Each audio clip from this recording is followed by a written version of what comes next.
Today, I will be showing you how to restrict an account on Instagram. If you find this useful, then please leave a like and consider subscribing. So first, we're gonna go to Instagram,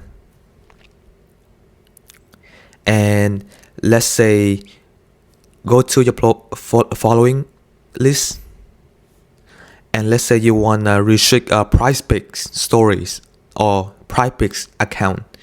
You're gonna go to Price Pick account profile page, and then you're gonna click on the three dot on the top right next to Price Picks, and it will give you the option to restrict, block, or report. Click on restrict, and you're gonna hit restrict, and it will say the Price Pick is restricted, and that's how you do it. Thank you.